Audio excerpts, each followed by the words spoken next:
was a real honor to be asked to be here tonight to address all of you. I had the distinct honor of doing the audiobook version, which Lucetta and I just finished yesterday. So this is a double celebration, the book and the audio, which will be coming soon. But it's really a thrill to be here. I won't take up any more time. I want to just introduce Lucetta and thank you all for joining us.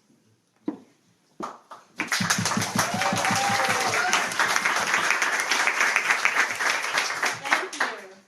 So this evening, I'd like to introduce you to Chris Hendricks and Andre DiMuzio, and together they make up Castle Wild, an amazing, amazing band. And they have agreed to come here tonight and do this performance for us. But they have another gig at 9 o'clock tonight, but they made this work. They said, we're not going to miss this. We're going to be there for you. And it's just a beautiful thing. So Castle Wild will perform, and then they will duck out in the background as we continue the rest of the show. So, Castle Wild. Lucetta is just one of those beauties you double book for, you know.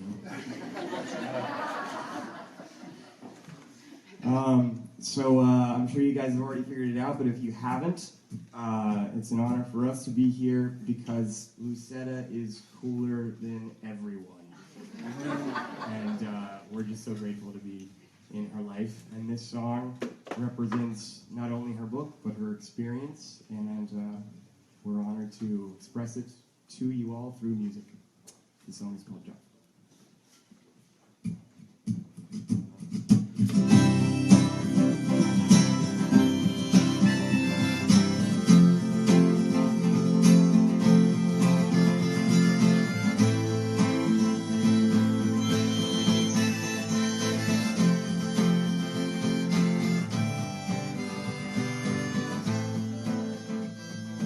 Finest place is overrated. Finest town is old news. Gravity starts dissipating,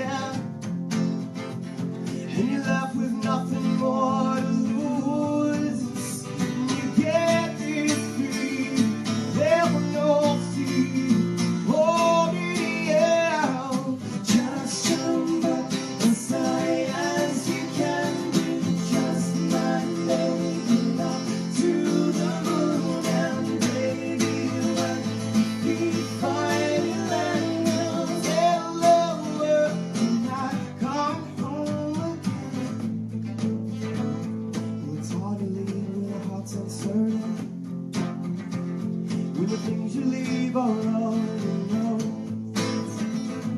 But sometimes feeling from confusion has a way of keeping you afloat.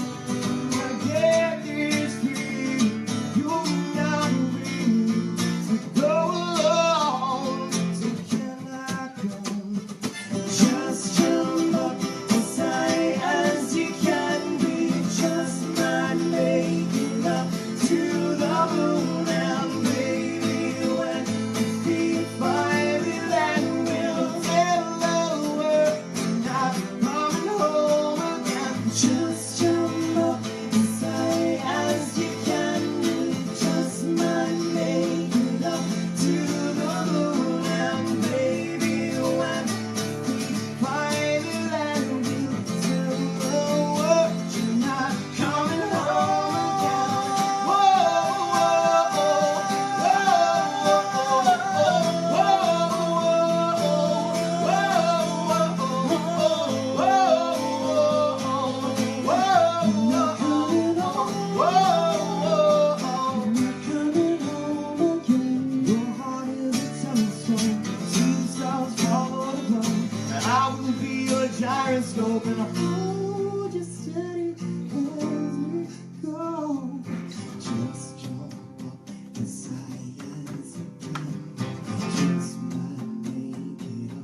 Congratulations, Lucetta. Congratulations. Thank you very much.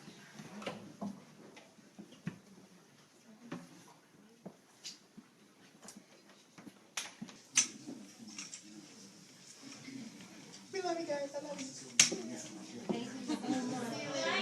you so much. Break a leg.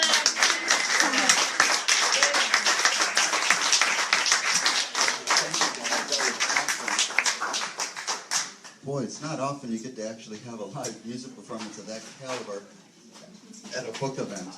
But of course, this is a special kind of book event. One of the things that struck me with Lucetta's book was it's authentic, it's real. I'm probably the only person in this room who actually read the book along with her. Word by word, sometimes twice. But let me read a little bit about what the book is about. On the back jacket it says, Lucetta Zaytoun's ability to bounce back from tragedy time and time again is uncanny. After raising 6 kids, yet another life earthquake hit. This one led her to put everything she owned in storage, sell her car, shut down her phone, and travel in developing countries by herself for 1 year. Lucetta's precarious, intrepid, and fascinating runaway journey took her to places she never imagined. Without intending to, at age 51, she jumped off the world's highest bungee bridge, was French kissed by a giraffe, fell in love with Africa, was abducted, ate a tarantula in Cambodia, and ultimately found herself. While on her courageous journey, every bit of Lucetta's past showed up to haunt and heal her, helping her make peace with her life and reclaim her authentic identity. And that's the key here, it's authentic. So really, without further ado, let me introduce Lucetta Zaytoun.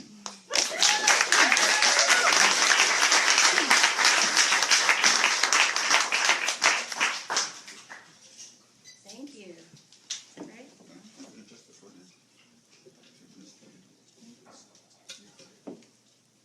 I'll stand. Thank you. Thank you so much. So, I will tell you just a little bit of an overview of what the book is about. But first, I want to thank each and every one of you who are here tonight, who braved the storm to get here tonight. I love you. I thank you. I feel the power coming from you just tremendously. And then I'd like to thank everyone who's joining us now from around the world. And I know some of my friends on the other side of the world are up in the middle of the night, and that just makes me love you even more as well. So thank you to everyone. But before I give you an overview of the book, I would love to do a couple of thank yous. A big thank you to Laura and George for opening their home and having us here.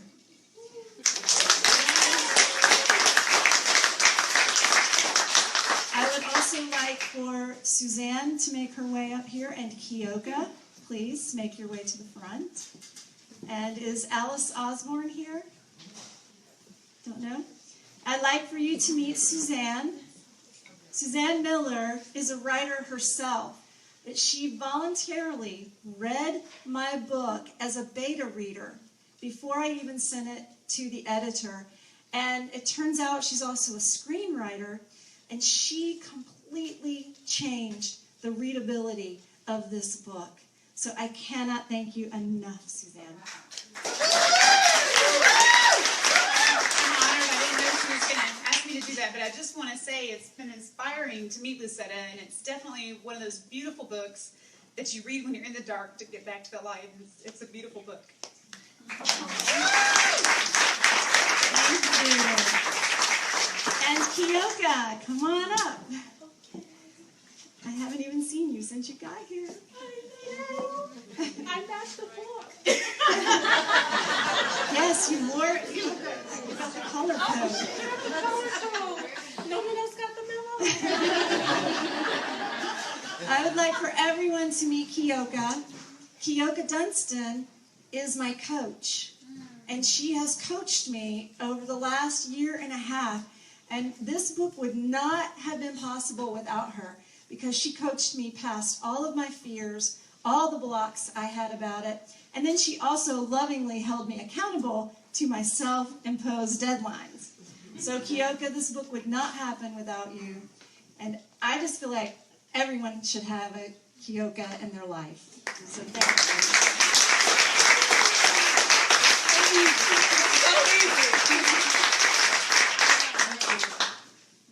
Thank you.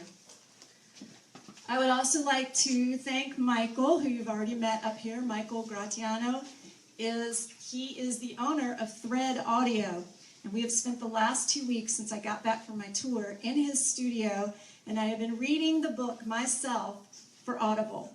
So I just finished reading yesterday, so it should be ready maybe in a week or so, but we still have to master it. It's 12 hours long, so there's a lot of audio to listen back to. It's going to take a little while. We still have to master it. And by we, I mean he. So I will make an announcement and let you know when it's available on Audible. So now I will tell you a little bit about what this book is about. As you read on the back, I had raised 6 children, and I lived to tell about it. Wow.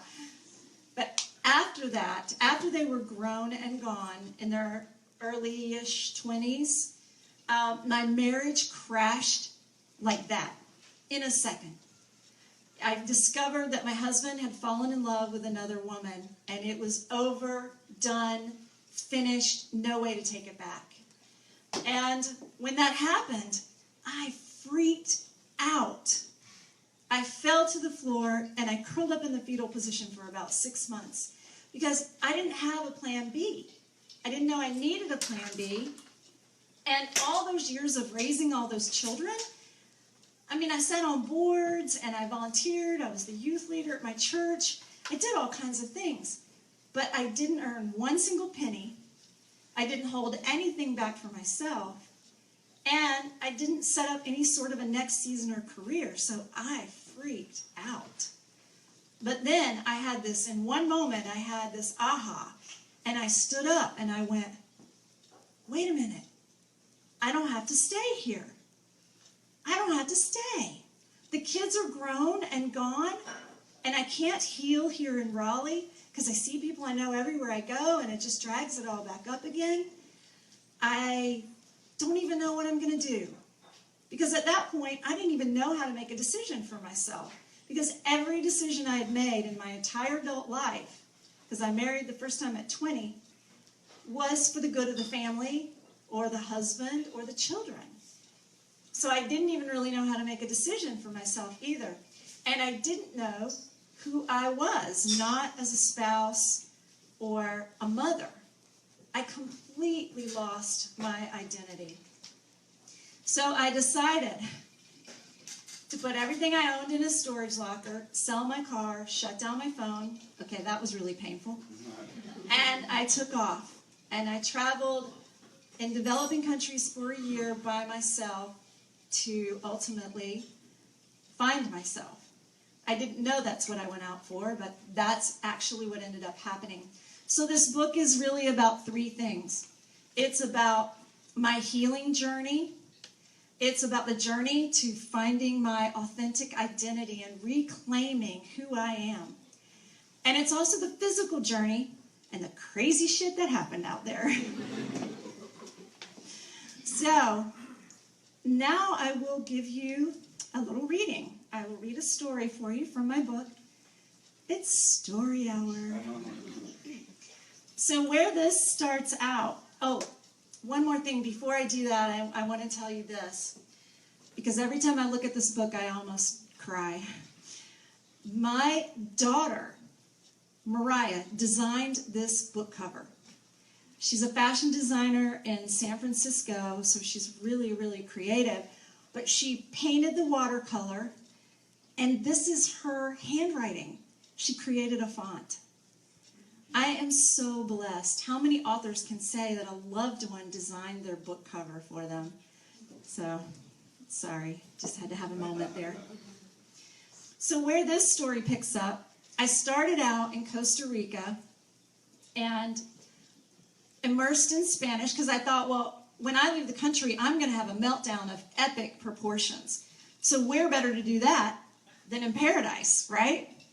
So I went to Costa Rica. I immersed in Spanish. I lived with a Tico family, Costa Ricans. And then I went and got TEFL certified, which is teaching English as a foreign language. So that's what I did in Costa Rica. Then I went to Africa because I had always wanted to volunteer long-term in a developing country.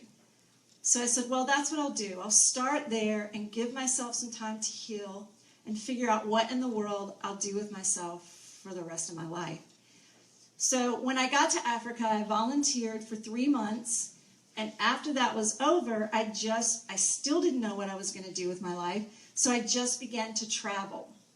I just took my pack and I just moved every couple of days, went hostel to hostel. So where this story picks up is I went down the entire eastern coast of Africa. Well, I went from halfway down, from Tanzania down. So this story starts out, I'm in South Africa, and I have just left Durban, and I'm going down the coast of Africa where they have this stream of towns that they call the garden routes, just beautiful towns all along the coast. That's where this story picks up. My plan is to follow the Eastern Cape all the way down to the southernmost tip of Africa, and the next stop is Storms River, part of the garden route. It is a small town, slightly inland and mountainous, not directly on the beach. A young man from Germany is on my bus, and we get off at the same hostel. We are the only ones here, as it is off-season. Hello, my name is Julian. He shakes my hand. Hi, I'm Lucetta. I have a daughter named Julian. She goes by Tessa. She's 24. I'm 24. I grin. Must have been a very good year.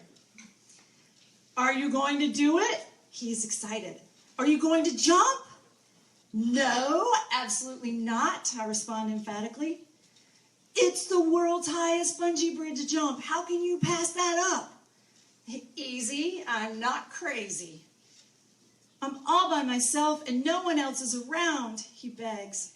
Please don't make me go by myself. Please say you'll go with me. And this is where he gets to me. The neurons in my brain do something they haven't done in many months. They fire into mother mode. He looks up at me with pleading eyes, which hit me right where it hurt. What if this was Tessa, who wanted to take the highest bridge jump with only a rope tied around her ankles? She's certainly got the balls to do it, but still, I wouldn't want her to go solo.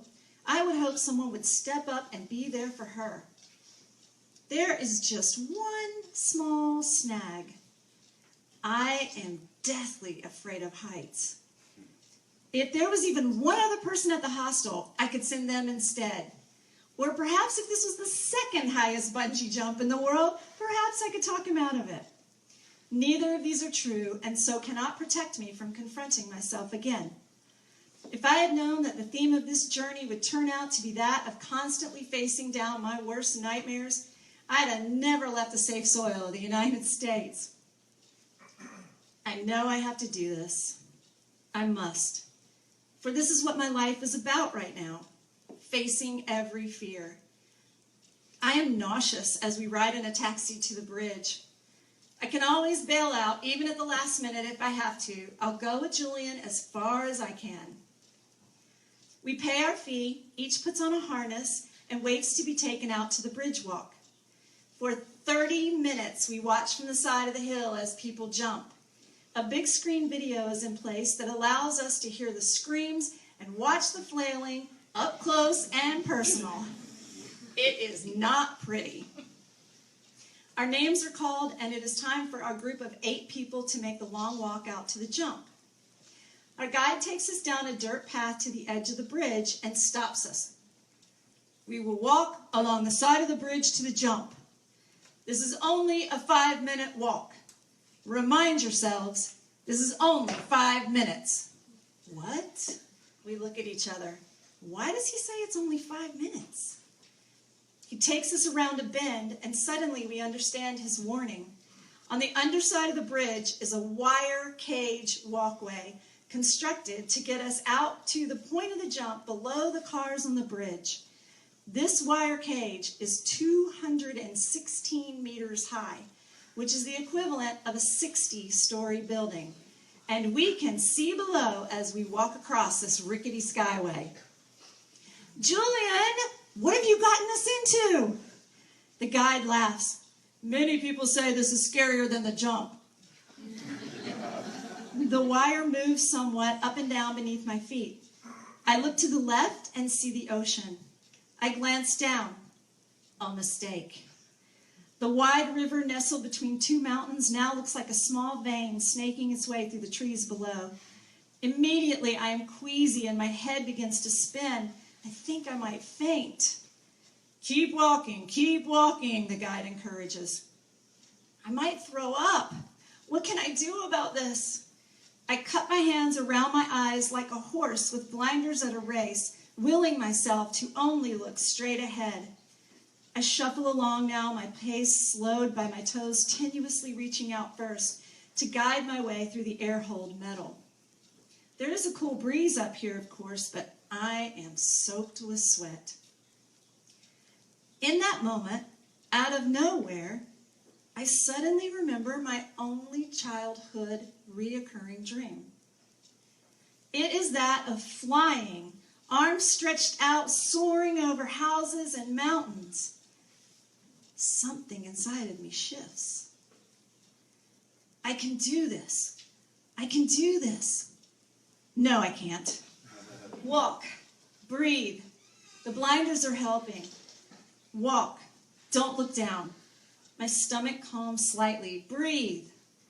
Remembering childhood dreams with arms stretched out, wind in my hair, flying, and I was free, completely free like a bird.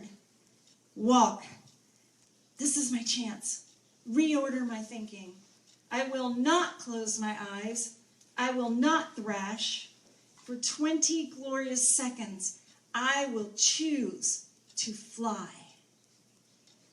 We get to the launch point, and of course, they call my number first. Julian!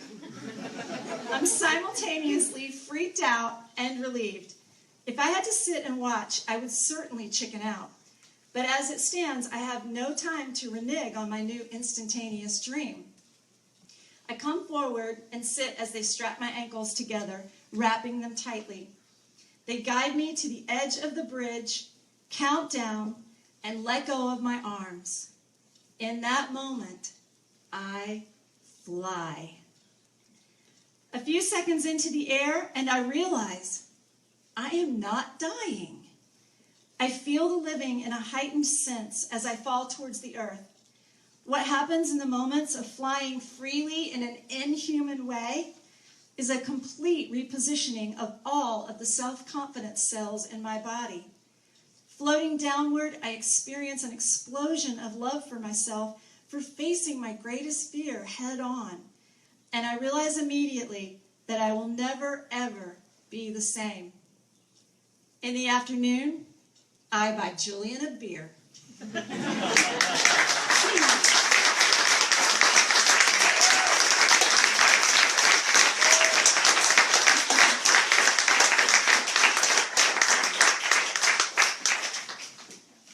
Thank you.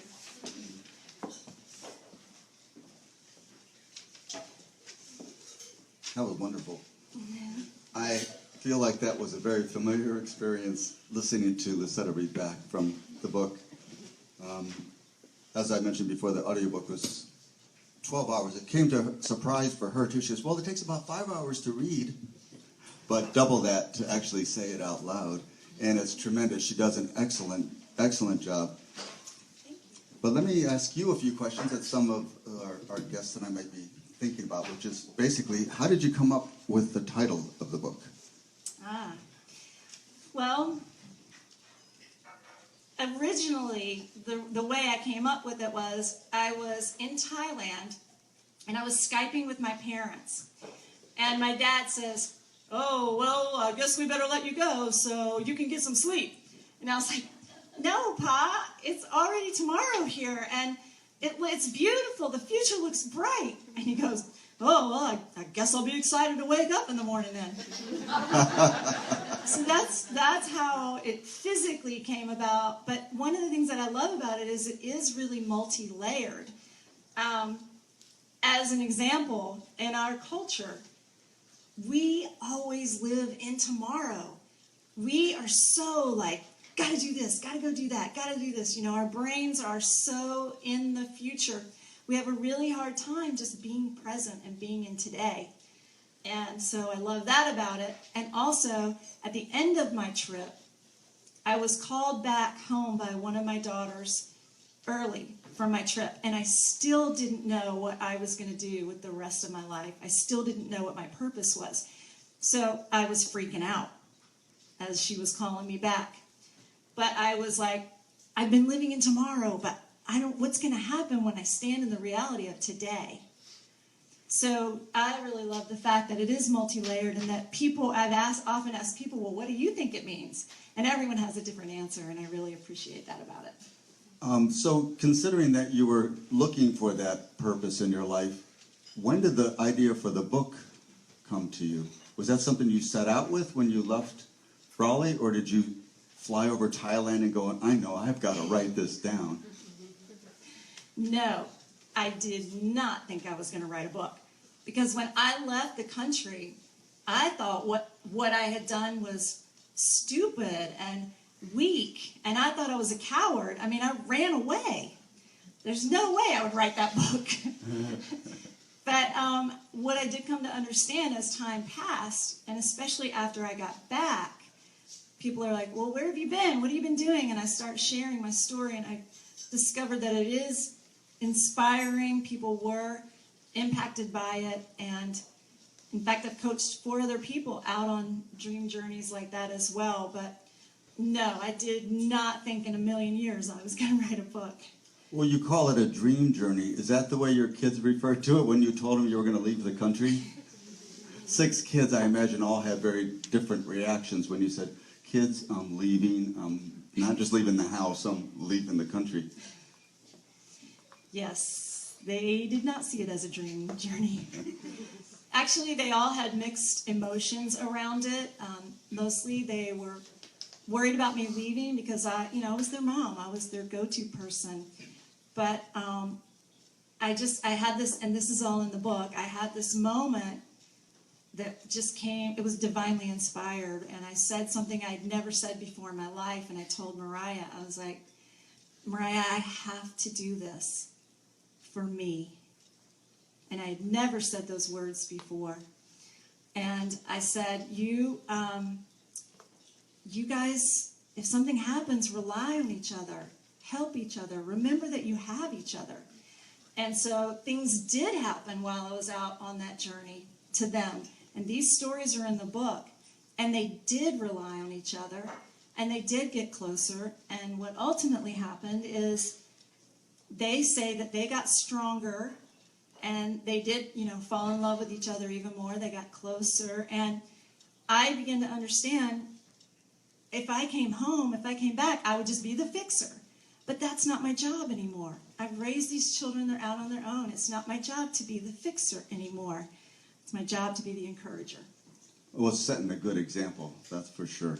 Well, when you're deciding to go on this trip, I know a lot of people, even in this room, would love to have a dream journey, but sometimes how much money it's going to actually cost is a factor that comes in. So did you have any special way of gathering the funds to make this trip?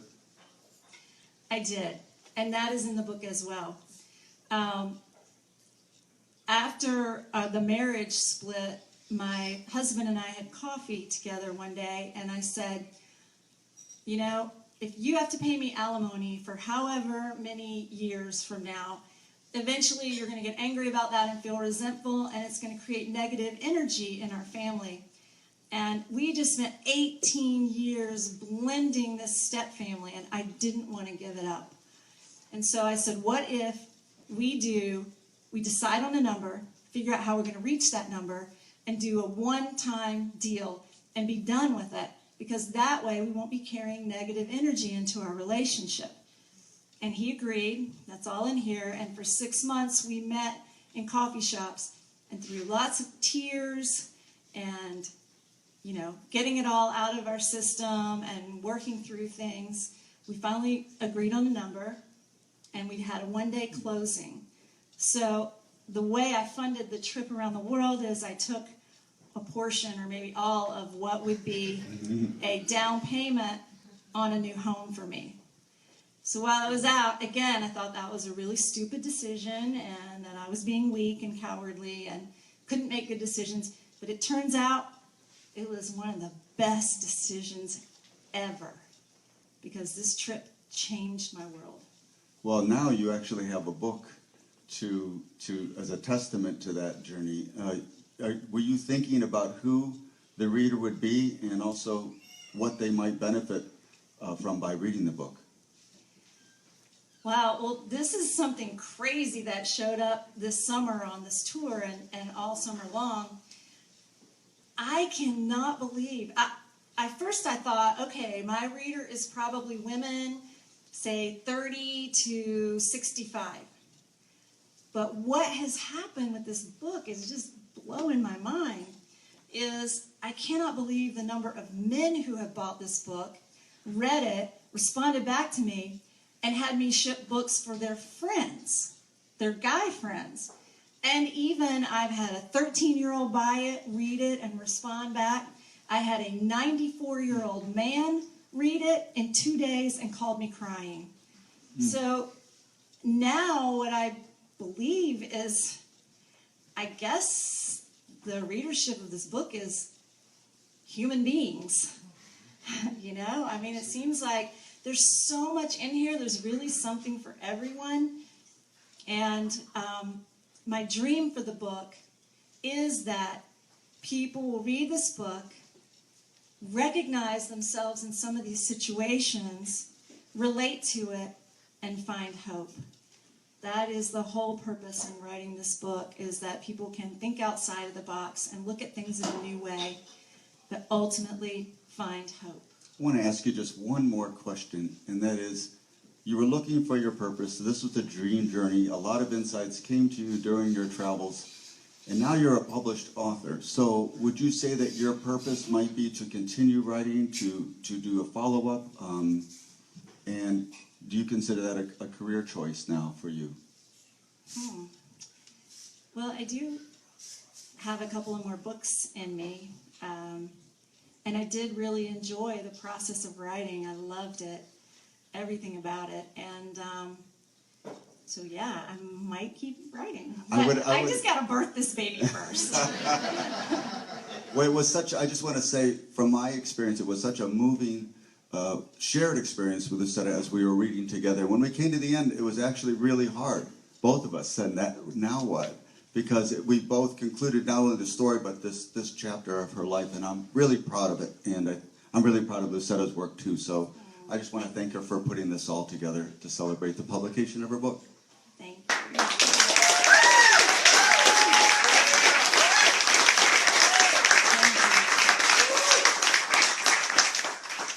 So now I'd love to take questions, any questions that you have, or Maggie, do we have any questions coming in from our viewers around the world? Not yet. Okay. So viewers, if you are watching, you can key into the comments below. We should be able to see it. If you have a question, feel free.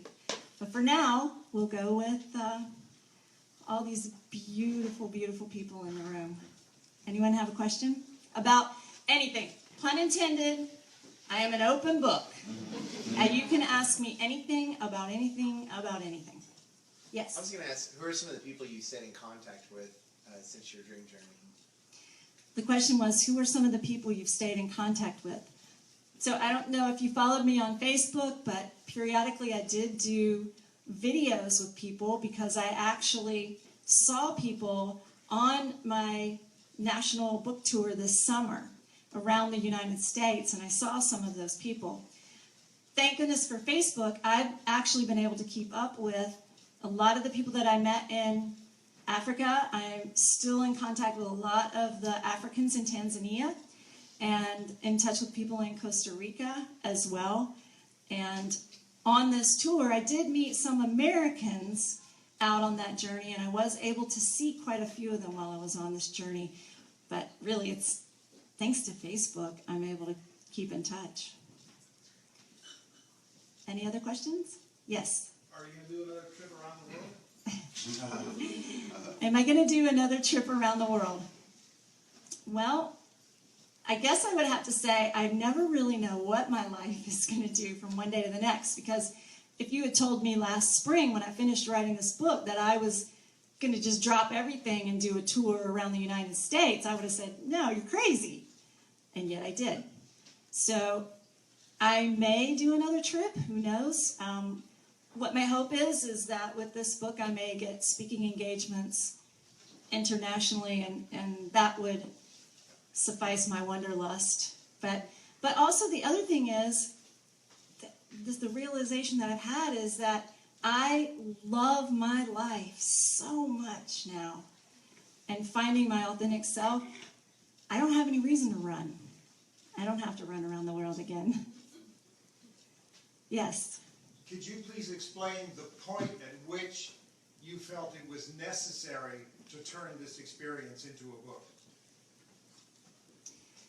What was the point that I felt it was necessary to turn this experience into a book? I think that point came about 1.5 years or 2 ago. As I said, I would share my story and people would be inspired. So it kind of birthed itself inside of me. It was like I couldn't not do it. It came on so strong. It was like, I have to tell this story. I have to tell this story. And it was almost like I had no choice. The desire and the passion just ballooned inside of me at that point. So I think we have a question from one of our viewers. Yes, from Luann Discern, might be saying this wrong, Gibbons. How long were you officially out of the U.S.? How long was I officially out of the U.S.? Well, I left the beginning of June in 2010, and I came back in June 2011. So it really was a year-long journey. I didn't think it was going to be that way. I prepared my family that I was going to be leaving for 2 or 5 years or to infinity, because I just knew, knowing me, that I was going to get out there and fall in love with a people or a group or cause, and I was just going to stay. And I was just going to give, like I've always done my whole life. But for some reason, that just didn't happen. I couldn't find the place or the people or the group. I just never did find that. And so what I realized is that journey was not about me giving to others. It was about me giving back to me for the first time ever. So then I got called back early by my daughter. This is all in the book as well. She really needed to see me. She lives in San Francisco, and I was in Vietnam, and she said, please meet me halfway in Hawaii. I need to see you. And I knew that she was going to talk to me about her husband. She was in a bad marriage, and I was in agreement with her leaving that marriage. So that's why I ended up coming back early. Another question from the viewers? Yes, from Anne Blythe. What did your mother say about you going on the journey? Oh my gosh. My mother was the most adorable woman on the planet and such a sweetheart. And she loved me unconditionally my entire life. Even though I'd come up with all these crazy ideas and do these crazy things, she always backed me up. So she was heartbroken that I left. But she realized that I needed to do it. And she tried to get in my suitcase and go with me. Yes? If you could revisit any of the locations, which one? If I could revisit any of the locations, which one? Ooh, that's a tough one. question. All of them. But I didn't get to spend as much time in Vietnam and Cambodia because I got called back early. So I would love to revisit those. But really, the place that has my heart the most is Africa. It is such an unbelievable experience to go there. The people, I spent most of my time in Tanzania, I went to Kenya, Rwanda, Malawi, South Africa. The people there were so unbelievably wonderful and loving and hospitable. I mean, we're in the South, people. We think we know what Southern hospitality is. We don't have a thing on Africa. They will literally give you the shirt off their back that they don't even have. It's just unbelievable. They have this indomitable spirit, and there's story after story in here of their hospitality. And it's really, I think, impossible to go to Africa and not come back changed. It really does get under your skin, and people who have been there do generally love it and want to go back. Yes? So what would you say is the most prevalent aspect of your authentic self that you discovered in that year? Ooh. The question was, what was the most prevalent aspect of your authentic self that you discovered in that year? I would have to say two things. One, that I learned that I am enough. And we all are enough. We're more than enough. You really are. Way more than enough. And then the other thing that I learned is, I think I just learned to embrace my crazy and my playfulness and my fun and just being me and not worrying about being judged or what other people thought of me. I just roll with it. I mean, what other 57-year-old woman do you know just throws a tent and the sleeping bag in the back of her car and rolls around the United States for 3 months? It's that kind of stuff. I just embrace that my ideas and my passions and my dreams, I'm going to follow them no matter what. I actually have a question which is prompted by that one. So you followed up this year with your tour around the country for 3 months. So was there any kind of flashback or reminiscence or thinking, oh, I really like this lifestyle when you're meeting different people every day? Yes, I do love that. I love people. I love every human being, and that's in here too. Everyone. Because really, honestly, we're all just trying to do the best we can. And what I learned out on that trip was we all want, as human beings, we really all want 3 things. We want to be loved, we want to be acknowledged, and we want our lives to mean something. And that can be a little 5-year-old sitting on the side of the road after carrying water in Africa. It could be a prince in Dubai. It could be a young teenage American girl who's pregnant. It could be a president, anybody. It could even be boy soldiers in the Congo. They're just really trying to do the best they can and just hang on, because we really are just trying to do the best that we can. And so I do love, love, love meeting people in person and being with people. And that was another thing that I discovered out on this journey. Very good. Wait, did that answer your question? Yeah, it did. I think that it's you remind me of like someone who could be like a traveling correspondent, tales on the road, because you so accurately are able to describe what that experience is like, meeting people, and then all the lessons, being so open to learning the lessons that they give you in return. So I think that's pretty tremendous. Thank you. Thank you. We have another question from our viewers. Yes, this one's from Melissa Bumgarner. Don't you think that part of your inspiration for the book was the wonderful reaction to your blogs? Thank you, Sister Melissa. She just got called out. Yes, while I was out, I did write a blog, because for many of my family members, that was the only way they knew that I was alive and that I was okay. So some of those stories, if you followed my blog while I was out, some of those stories are very similar in here. But there were a lot of stories that I did not include, such as when I was abducted, stories like that. I did not put those in the blog because I did not want my family to be afraid.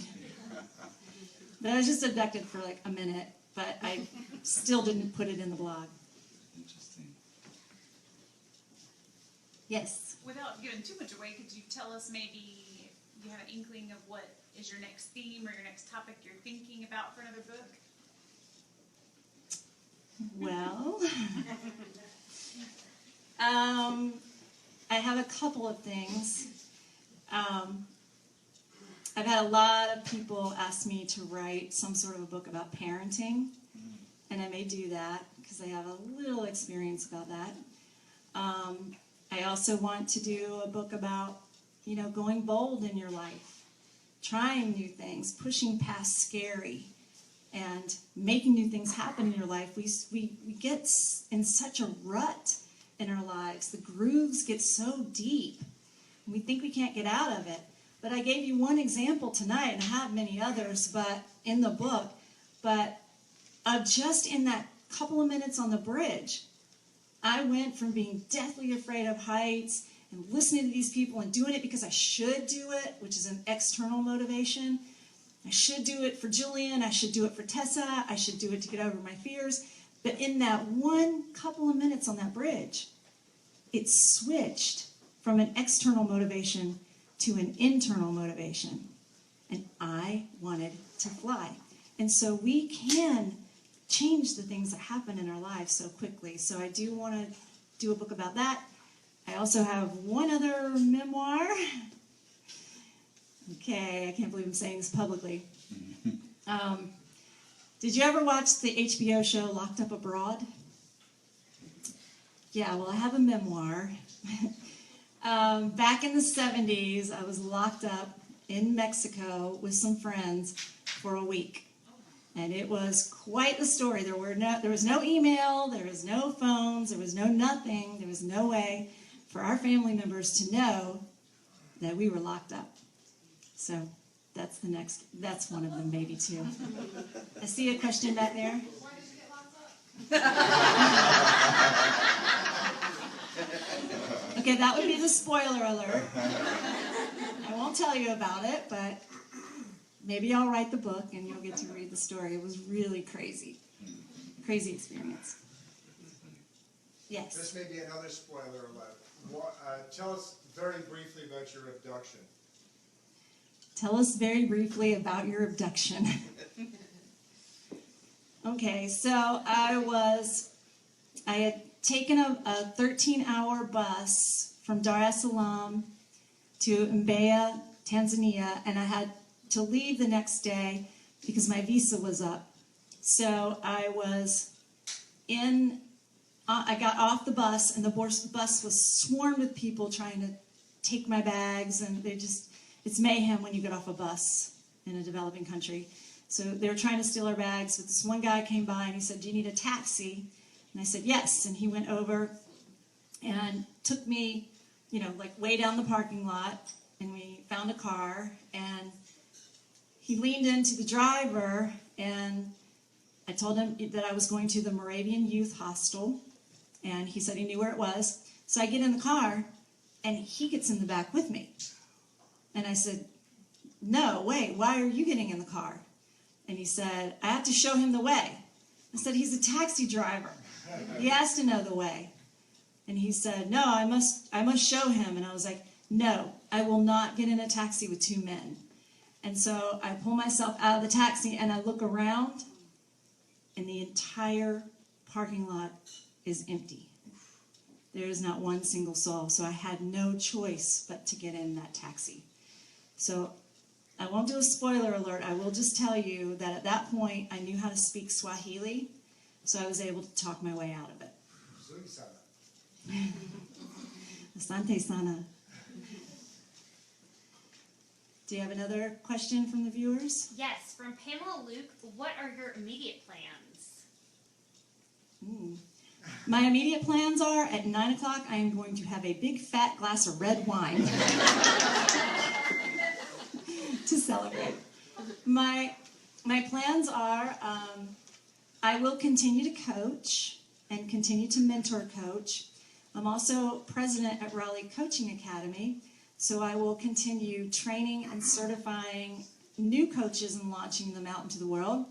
And then I hope to be able to get more speaking engagements. I have been speaking a lot, but I'd like to get more speaking engagements, and as I said, hopefully in other parts of the world, because I feel like that's a greater impact.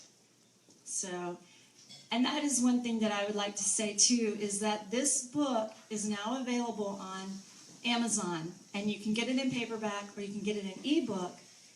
But I would love it if all of you who are watching or all of you who are here, if you would tell your friends and share this information with them.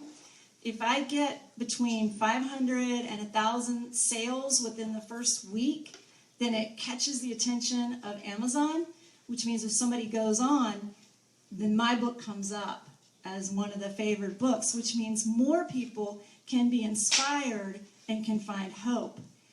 And I'd also like to say that if you are watching online, there's a chance you were at one of my book readings this summer around the U.S. If you've already read the book, or when you read the book, if you would do a review on Amazon, that also pushes it up, because you just go to the book, find the book on Amazon, choose how many stars you want to give it, and then just write a few words. But the more reviews you have, the more it pulls your book up too, which means people all over the world could read this book and be inspired and find hope. And so I'm not so great at asking for help, but I've learned that on this journey that I don't have to do everything alone. In fact, as human beings, we're really designed to be in relationship, and it's good to ask people for help because they feel good and you feel good. So I'm asking for your help to spread the word and start the movement of going bold and living life a different way. So I just saw in the corner, I have somebody I need to bring up here. Alice Osborne, get up here. All right. You have to come up right now. Nice to see you. How are you doing? I'm surprised. I'd like you, thank you. I'd like you to meet Alice Osborne. She is my editor. The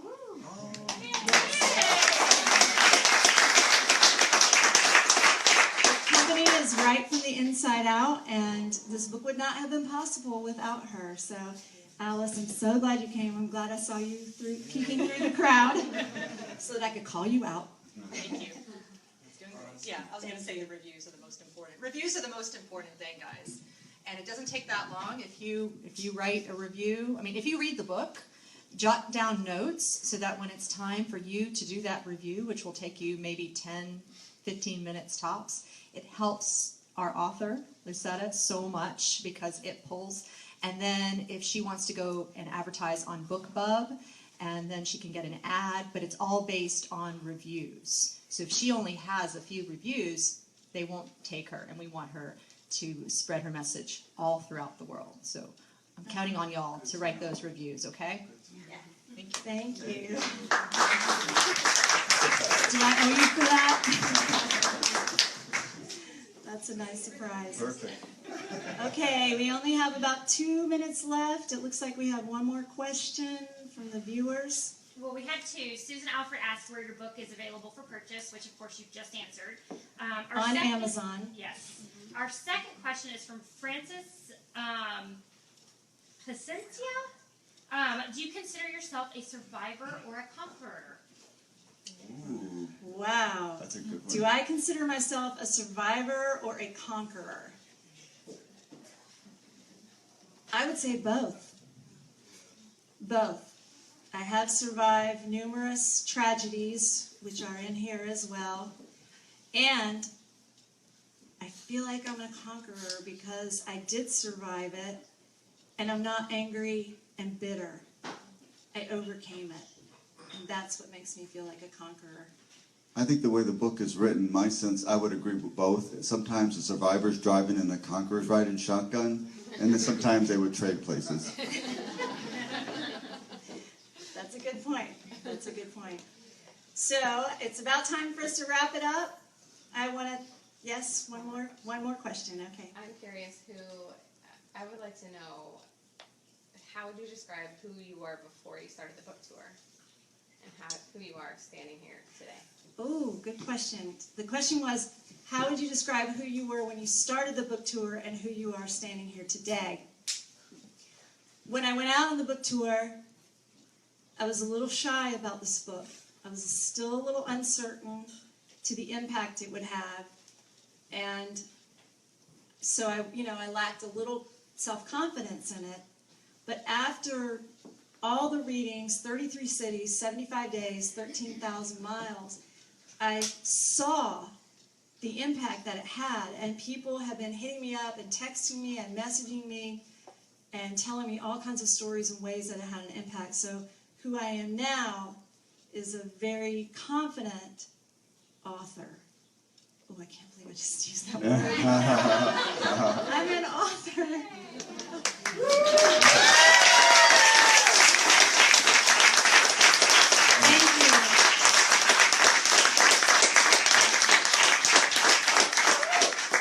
So thank you again to each one of you who have shown up tonight and your support of me. You don't know what this does to my heart. And thank you to everyone across the world who has been watching. I love you all dearly. I love you. Thank you, Michael. Well, thank you.